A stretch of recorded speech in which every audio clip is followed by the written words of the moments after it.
Les amis, les KT, j'espère que vous passez une excellente journée. On se retrouve pour parler du manga Boruto True Blue Vortex et aujourd'hui on va parler d'un combat qui me hype plus particulièrement. Le combat qui se profile entre Sarada et Hidari, l'alter ego de Sasuke. Et mon dieu, que ça risque d'être incroyable en termes d'action, de développement et surtout de mise en avant pour Sarada et son mangaka Sharingan. Déjà, commençons par le contexte. Pourquoi ce combat peut toucher émotionnellement Sarada? On le sait, la relation entre Sarada et Sasuke, c'est une relation compliquée. Sasuke a souvent été absent, il n'a quasiment pas vu sa fille grandir, et Sarada donc s'est retrouvée avec un père absent. Elle n'a été élevée limite que par sa mère. Donc la relation entre ces deux-là, elle est vraiment difficile depuis le départ. Quand Sasuke a été un petit peu plus présent à Konoha, il a essayé de rattraper le temps perdu, de rattraper les choses. On a notamment vu des scènes plutôt comiques entre les deux dans l'anime, mais voilà, ça n'a pas mené à grand-chose. Par contre, là où la relation entre Sasuke et Sarada a excellé, où elle s'est renforcée cette relation, c'est lors de l'entraînement de Sasuke avec Sarada, lorsque Sasuke a enseigné le Chidori à Sarada et lui a appris quelques petits trucs de combat pour que Sarada puisse se perfectionner. Forcément, ça a rapproché les liens. Je me souviens même au tout début de Boruto, lorsque Sarada se posait énormément de questions sur son père. Elle savait qui c'était, mais elle se posait même des questions sur sa naissance, qui était sa véritable mère, est-ce que c'était Sakura, est-ce que c'était Karin? Elle se posait des questions sur le clan Uchiwa, pourquoi elle a été décimée, quel a été le rôle de Sasuke, quel a été le rôle d'Itachi. On a eu un très bel arc autour des Shin Uchiwa pour mettre en avant la relation entre Sakura, Sasuke et Sarada. Donc au final, les liens ont fini par se créer petit à petit, mais ça restait pas forcément fragile, mais pas non plus solide. C'était des liens qui nécessitaient d'être solidifiés avec le temps. Sauf que par la suite, dans le manga Boruto, surtout si on suit le manga et pas forcément l'anime, on ne voit que très peu de moments entre Sarada et Sasuke. Sauf qu'on sait que Sasuke tient beaucoup à sa fille, et on l'a vu avec les derniers événements par rapport à Boruto. La fin de la partie 1, lorsque Boruto a tout perdu, l'omnipotence d'Eda s'est activée, et l'histoire entre Boruto et Kawaki s'est inversée. Boruto est considéré comme un criminel ayant tué Naruto, donc tous les shinobi ont tourné le dos à Boruto, sauf Sarada et Sumire qui n'ont pas été affectés par l'omnipotence d'Eda. Sasuke, le sensei de Boruto à l'origine, a également dans un premier temps tourné le dos à Boruto. Lorsqu'il s'est lancé à sa poursuite, c'était pas pour le retrouver, c'était clairement pour le fracasser. Sasuke est tombé sur Sarada qui lui a supplié d'aider Boruto, que l'histoire est en train d'être modifiée et que leur mémoire est en train de leur jouer des tours et qu'en réalité Boruto est bel et bien le gentil. À ce moment-là, Sasuke a eu du mal à croire sa fille parce qu'il pensait que sa fille était en train de délirer, sauf qu'en voyant que Sarada était en train de pleurer et que sa détresse émotionnelle a activé le mangaka Sharingan, Sasuke a compris qu'il y avait quelque chose qui clochait et il a décidé de croire sa fille et de lui faire confiance. Il lui a alors promis qu'il défendrait Boruto, peu importe le prix à payer, s'il doit mourir, il mourra en protégeant Boruto pour honorer sa promesse envers Sarada. Une belle preuve de son amour envers sa fille. Et la suite des événements sur ce qui s'est passé durant l'ellipse et l'après va confirmer vraiment les convictions de Sasuke à l'égard de Sarada. Et c'est ce qui va rapprocher encore un petit peu plus Boruto et Sarada. Parce qu'on l'a vu, durant l'ellipse, Sasuke, pour permettre à Boruto de s'enfuir, il a décidé de se sacrifier face à Code et son armée. Et avant de se sacrifier, il dit à Boruto que désormais, c'est lui qui a la responsabilité de sa fille. Donc Boruto, en rentrant au village de Konoha, il annonce la nouvelle à Sarada en lui disant ce qui est arrivé à Sasuke. Il a donc l'objectif d'honorer les dernières paroles de Sasuke, c'est-à-dire protéger Sarada.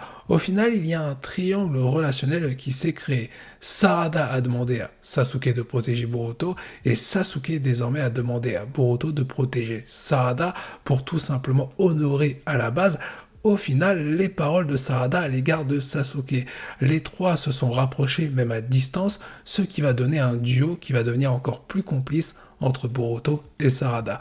Tout ça met en avant le développement de Sarada par rapport à Boruto, mais aussi par rapport à son père Sasuke, à un lien qui de base n'était pas si solide que ça. Vous l'aurez compris, on est sur une vague clairement émotionnelle, une bonne dose émotionnelle pour Sarada vis-à-vis de son père, vis-à-vis de son meilleur ami, on peut le dire, Boruto, et la suite des événements va continuer de s'acharner sur Sarada. Parce que oui, on le sait, l'un des 4 Shinju qui ressemble à Sasuke et qui a affronté Boruto dans le chapitre 4 a désormais une cible, et la cible c'est lié à son ressenti, c'est Sarada Uchiwa. Donc le combat qui nous est teasé entre Sarada et Hidari, c'est évident qu'il va avoir lieu et il va avoir son importance concernant l'évolution de Sarada, que ce soit au niveau de sa psychologie, de sa mentalité, mais surtout au niveau de sa puissance et aussi au niveau de son Mangako Sharingan. On en revient du coup à l'éveil de cette fameuse pupille, le Mangako Sharingan, qu'a éveillé du coup Sarada dans la partie 1 de Boruto à la toute fin, lorsqu'elle a essayé de convaincre Sasuke de l'innocence de Boruto. À ce moment-là, il y a eu un déclic psychologique et émotionnel qui a permis à Sarada d'éveiller le Mangako Sharingan. On apprend quelque chose avec le début du manga Boruto True Blue Vortex sur les 3 dernières années qui se sont écoulées par rapport à Sarada. Celle-ci ne s'est pas rendue compte qu'elle a éveillé cette pupille, qu'elle a fait évoluer son Sharingan. Alors, comment cela est montré? Lorsqu'elle discute avec Sumire, celle-ci lui fait part de ses interrogations au sujet d'Amado, puisqu'Amado se base sur les preuves scientifiques par rapport à ses mémoires. Lui, il sait que la vérité se trouve du côté scientifique et non au niveau de sa mémoire. Sauf que Sarada dit à Sumire que son père a fini par la croire également, donc Sasuke a été au-delà de sa mémoire. Il a été au niveau des convictions de Sarada et ensuite il a honoré sa promesse par rapport aux événements que j'ai évoqués tout à l'heure. Ce qui veut dire que Sarada ne s'est pas rendu compte qu'à ce moment-là, peut-être que le Mangako Sharingan a joué un rôle. Elle a justement dit à Sumire que pour elle, c'est son père qui a pris la décision de la croire. Peut-être qu'à ce moment-là, le Mangako Sharingan a eu un impact, mais on ne sait pas exactement quoi. Et visiblement, Sarada ne s'est pas posé de question s'il y avait quelque chose au-delà du fait que Sasuke s'est mis à la croire d'un coup. Alors oui, il a vu sa fille pleurer, il a vu sa fille dans une détresse importante, mais est-ce que cela a pu suffire pour que Sasuke puisse d'un coup la croire? Ça reste à voir. Peut-être qu'encore une fois, le Mangako Sharingan a joué son rôle. C'est là que l'importance du combat entre Sarada et Hidari va avoir son enjeu clé. Forcément, Sarada a une dose émotionnelle assez importante sur les derniers événements, que ce soit à la fin de la partie 1 de Boruto ou que ce soit sur le début de la seconde partie du manga. Sarada, cette fois-ci, elle va être confrontée à l'alter ego de son père Sasuke. Comme je l'ai évoqué, la relation entre Sarada et Sasuke est très compliquée, mais malgré tout, elle commençait à être fusionnelle et elle s'est rapprochée par rapport au cas de Boruto et par rapport à sa situation. Là, le fait de voir Sarada affronter Hidari, l'alter ego de Sasuke, ça va être très compliqué pour elle émotionnellement. Elle va devoir mettre de côté toutes ses émotions, toute son affection à l'égard de son père. Toute cette affection qu'elle n'a pas pu exprimer durant ces 3 dernières années et durant tout le temps où Sasuke a été absent. Donc durant les 3 dernières années, mais aussi auparavant lorsque Sasuke était absent régulièrement du village de Konoha. Donc tout ça va faire que Sarada va éveiller de nouveau, va réactiver le Mangako Sharingan. C'est à ce moment-là également qu'elle peut prendre conscience que son Sharingan a évolué et qu'elle va peut-être pouvoir utiliser les premières facultés de son Mangako Sharingan pour combattre Hidari. Ça se trouve, c'est son Mangako Sharingan qui va lui donner la clé de la victoire pour se sortir vivante de ce combat. Un combat qui peut être touchant si l'anime fait bien son travail, parce que lorsque l'anime va réaliser ce passage-là, on aura forcément le combat entre Sarada contre Hidari, mais on pourrait avoir des scènes qui vont se superposer en montrant des flashbacks avec Sarada en train de s'entraîner avec Sasuke, un peu pour rappeler les différents combats qu'on avait eu à l'époque entre Naruto et Sasuke, superposés à des moments venant du passé. Là, on pourrait retrouver la même réalisation pour mettre en avant vraiment le développement de Sarada avec ce combat, et le combat serait encore plus émotionnel. D'autant plus qu'il y aura certainement un enjeu capital avec cette confrontation, car si elle bat Hidari, peut-être que ça va libérer Sasuke. Donc Sarada ne devra même pas perdre ce combat. Il y aura une énorme pression sur elle. Et encore une fois, une dose importante en termes d'émotion. Et on en revient sur l'utilité du Mangekyo Sharingan.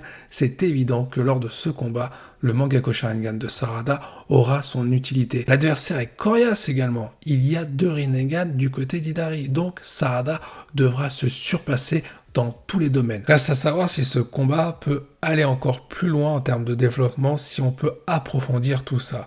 Le combat entre Sarada et Hidari est inévitable. Mais la question est, est-ce que Boruto sera aux côtés de Sarada pour affronter cet adversaire? Est-ce que Boruto sera apte et présent pour honorer les dernières volontés de son maître Sasuke, c'est-à-dire protéger Sarada? Là, ça pourrait mettre en avant la relation Sarada-Boruto et mettre en avant un petit peu plus, même si Sasuke n'est pas présent, le lien Sarada et Sasuke et le lien Boruto et Sasuke par rapport à ce qui s'est passé autour de Sasuke et par rapport à l'adversaire que vont affronter Sarada et Boruto si les deux sont en duo. Et cet adversaire, c'est Hidari, l'alter ego de Sasuke. Donc, il y a énormément de choses à raconter et il y a de la profondeur à mettre en termes de développement pour Sarada et pourquoi pas pour Boruto à côté. Et souvenez-vous de quelque chose qui avait été dit dans la première partie de Boruto. Sarada veut devenir Hokage et Boruto veut devenir le Hokage de l'ombre capable de protéger Sarada. Ça tombe bien, ce lien va se renforcer par rapport aux volontés de Sasuke que celui-ci a légué à Boruto par rapport à sa fille. Donc, il y a moyen qu'avec ce combat, on ait de très belles références et de très belles actions avec tout ça, de l'émotion pour sublimer encore un petit peu plus ce combat. Par ailleurs, je vous invite à donner votre avis sur ce que vous pensez de ce combat qui va arriver. Est-ce que vous en attendez beaucoup? Qu'est-ce que vous voulez voir dans ce combat? N'hésitez pas à me donner votre avis en commentaire. Sur ce, il est temps pour moi de vous quitter. Je vous dis à la prochaine. Portez-vous bien et n'oubliez pas que la volonté du KT soit avec vous.